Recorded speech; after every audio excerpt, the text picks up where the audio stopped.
కూటమిలో జనసేన కీలక పాత్ర పోషించిన తరుణంలో రేపు అధికారం వస్తే ఆ పార్టీకి కీలక నామినేట్ పదవులు దక్కబోతున్నాయా? పెద్ద ఎత్తున జనసేన నామినేటెడ్ పదవులు దక్కించుకుంటుందని గతంలోనే పవన్ స్పష్టం చేసిన తరుణంలో జనసేన నుంచి రేసులో ముందున్న నేతలెవరు?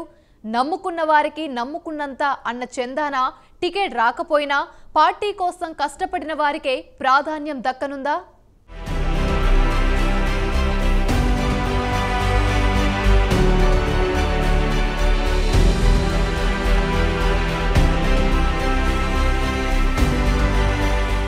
సర్వేలన్నీ ఏపీలో కూటమిదే గెలుపని చెబుతున్న తరుణంలో మరి కూటమి అధికారంలోకి వస్తే పదవుల పంపకం ఏ విధంగా ఉండబోతోంది? ఏ పార్టీకి ఏమేమి పదవులు దక్కనున్నాయి? బీజేపీకెన్ని, జనసేనకెన్ని, టీడీపీకెన్ని? ఒక్క మంత్రి పదవులు అని మాత్రమే కాకుండా నామినేటెడ్ పదవులు ఎవరికి దక్కుతాయి అనే ఉత్కంఠ సైతం అందరిలోనూ కనిపిస్తోంది. ఈ ఎన్నికల్లో ఈ మూడు పార్టీలు జట్టు కట్టడంలో జనసేన అధినేత పవన్ కళ్యాణ్ కీలక పాత్ర పోషించారు. కూటమికి గనుక మెజారిటీ సీట్లు వస్తే ఆ క్రెడిట్ పవన్ కళ్యాణ్దే అని చెప్పొచ్చు. ఎందుకంటే వైసీపీ వ్యతిరేక ఓటు చీలకుండా చేయడంలో పవన్ కీలక పాత్ర పోషించారు. కాబట్టి ఒకవేళ వచ్చేది కూటమి సర్కారే అయితే మరి జనసేనకు ఎలాంటి పదవులు దక్కనున్నాయి అనే చర్చ మొదలైంది. మంత్రి పదవులు ఎన్ని దక్కుతాయి? నామినేటెడ్ పదవులు ఎన్ని దక్కుతాయి? పవన్ చెప్పినట్లే 1/3 నామినేటెడ్ పదవులు జనసేనకు దక్కబోతున్నాయా? ఇప్పుడు జనసేన శ్రేణుల్లో చర్చనీయాంశమవుతున్న ప్రశ్నలు ఇవే.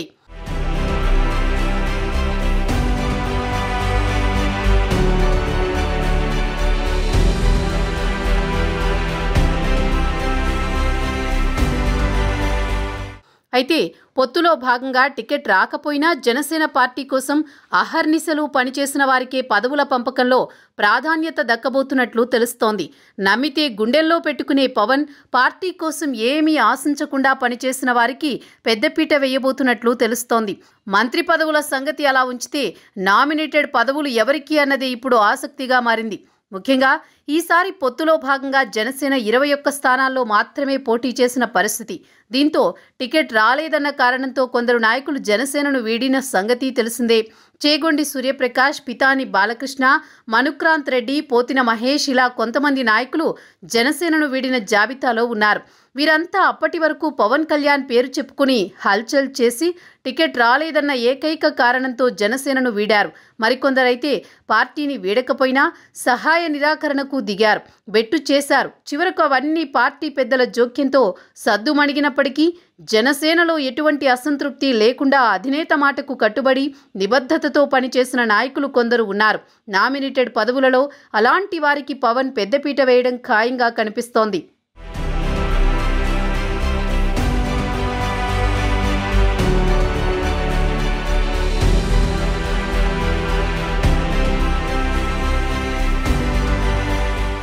రాజకీయాల్లో పొత్తులు సహజం. పొత్తుల్లో టికెట్ కోల్పోవడం కూడా కామన్. టికెట్ కోసమే కాచు కూర్చున్న వారు తమకు టికెట్ దక్కలేదని పార్టీని వీడినా పవన్ ఆదేశాల మేరకు నిలబడిన వారు అరుదు. తమకు టికెట్ రాకున్నా పిల్లర్లుగా ఉంటూ కూటమి అభ్యర్థుల గెలుపు కోసం కష్టపడి పనిచేసిన నేతలు కొందరే ఉన్నారు.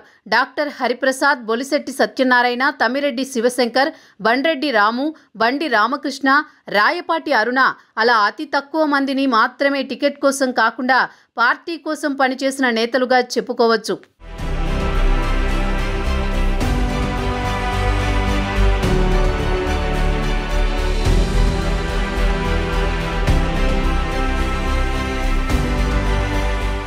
బొలిశెట్టి సత్యనారాయణ ఆర్థికంగా బలవంతుడు, రాష్ట్ర స్థాయిలో జనసేన శ్రేణుల్లో పేరున్న నాయకుడు.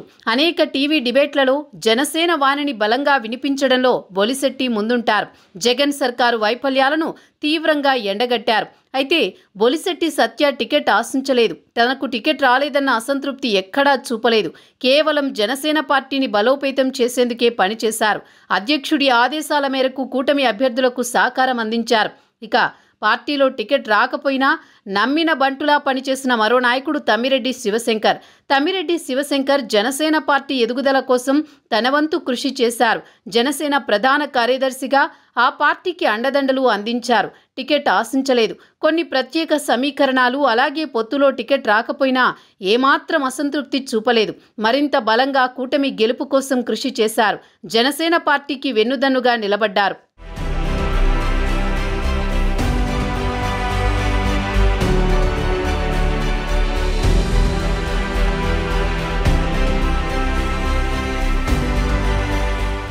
ఇక జనసేనలో మరో నిస్వార్థ నాయకుడు బండి రామకృష్ణ.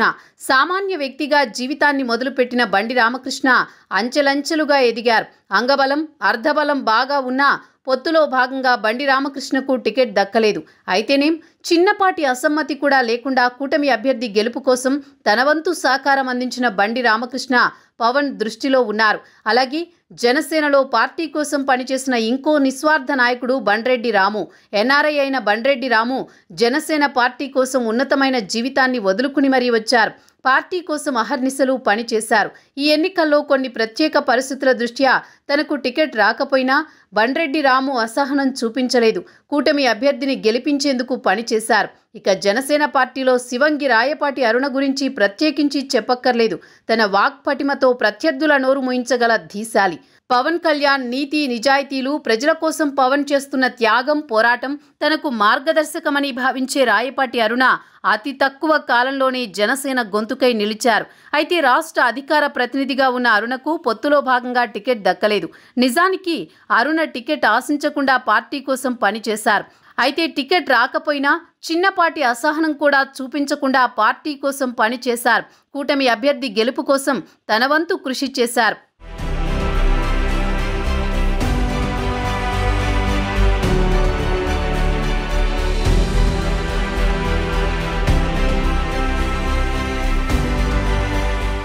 ఇక జనసేనలో నిస్వార్థంగా పనిచేసిన నాయకుల్లో మరో కీలక వ్యక్తి డాక్టర్ పి హరిప్రసాద్. జిల్లా అధ్యక్షుడు, పిఎస్సి మెంబర్ అయిన డాక్టర్ హరిప్రసాద్కు తిరుపతి జనసేన టికెట్ ఖాయమన్న ప్రచారం జరిగిన సంగతి తెలిసిందే. అయితే ఆ తర్వాత కొన్ని ప్రత్యేక పరిస్థితులతో అనూహ్యంగా హరిప్రసాద్కు టికెట్ దక్కకుండా పోయింది. అయితేనేం టికెట్ ఆశించకుండా మొదటి నుంచి పార్టీకి పిల్లర్ లాగా పనిచేస్తూ అహర్నిశలు జనసేన బలోపేతం కోసం కృషి చేసిన హరిప్రసాద్ కూటమి అభ్యర్థి గెలుపు కోసం విశేషంగా కృషి చేశారు.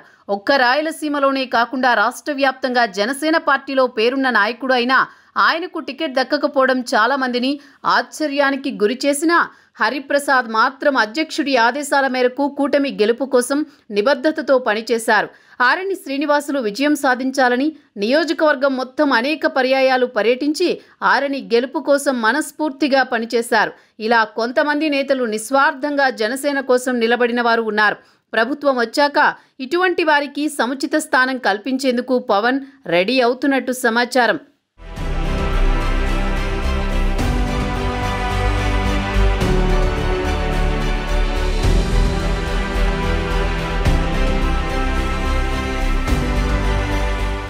ముఖ్యంగా ఈసారి టీటీడీ చైర్మన్ పదవి జనసేనకు దక్కనుందన్నది విశ్వసనీయ వర్గాల నుంచి అందుతున్న సమాచారం.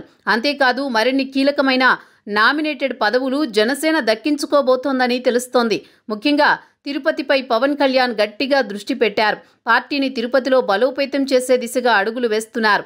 పవిత్రమైన పుణ్యక్షేత్రం గంజాయికి అడ్డాగా మారడం, అలాగే ఇతర నేరపూరిత కార్యకలాపాలు జరుగుతుండడం, వీటన్నింటినీ ప్రక్షాళన చేసి తిరుపతికి ఆధ్యాత్మిక కేంద్రంగా పూర్వవైభవం తేవాలని సేనాని కంకణం కట్టుకున్నట్టు తెలుస్తోంది. అందులో భాగంగానే ఆ దేవదేవుడు కొలువున్న నేలను ప్రక్షాళన చేసేందుకు తిరుపతిని రాజకీయంగా జనసేన అడ్డాగా మార్చుకునే వ్యూహంతో పవన్ ఉన్నట్లు తెలుస్తోంది. ఇక నామినేటెడ్ పదవుల విషయంలో ఇప్పటికే పవన్ చంద్రబాబు మధ్య చర్చ జరిగినట్లు తెలుస్తోంది. జనసేనకు టీటీడీ చైర్మన్ పదవిని జనసేనకు ఇచ్చేందుకు ఆల్రెడీ చంద్రబాబు కూడా పవన్కు హామీ ఇచ్చినట్లు విశ్వసనీయ సమాచారం. అయితే ఎంతో మంది ఆశించే టీటీడీ చైర్మన్ పదవి జనసేనలో ఎవరికి దక్కుతుంది అన్నదే ఉత్కంఠగా మారింది. అయితే స్థానికుడు, నిత్యం ఆధ్యాత్మిక సేవలో తరించే ఆ దేవదేవుని భక్తుడు, పేదల డాక్టర్గా పేరు తెచ్చుకున్న సేవకుడు అయిన doctor P Hariprasad TTD chairman రేసులో ముందున్నట్లు ప్రచారం జరుగుతోంది. అయితే తుడా చైర్మన్ పదవి కూడా తిరుపతికి సంబంధించి మరో కీలకమైన పదవి. హరిప్రసాద్కు ఏ పదవి దక్కుతుందో తెలియదు గాని ఆయన పేరైతే నామినేటెడ్ పదవుల జాబితాలో జనసేన నుంచి కీలకంగా వినిపిస్తున్న పేర్లలో ఒకటి. ఇక వీళ్లే కాకుండా జనసేనలో ఉన్న మరికొందరు నిస్వార్థ నేతలకు నామినేటెడ్ పదవుల విషయంలో పవన్ పెద్దపీట వేసేందుకు రెడీ అవుతున్నట్లు సమాచారం. ముఖ్యంగా ఎమ్మెల్సీ, ఆపై కనీసం 4-5 మంత్రి పదవులను కూడా పార్టీ కోసం మనస్ఫూర్తిగా పనిచేసిన వారికి కట్టబెట్టేందుకు పవన్ రెడీ అవుతున్నారట. మరి ఎవరికి ఏ పదవి దక్కుతుంది అన్నది తెలియాలంటే మాత్రం వేచి చూడాల్సిందే.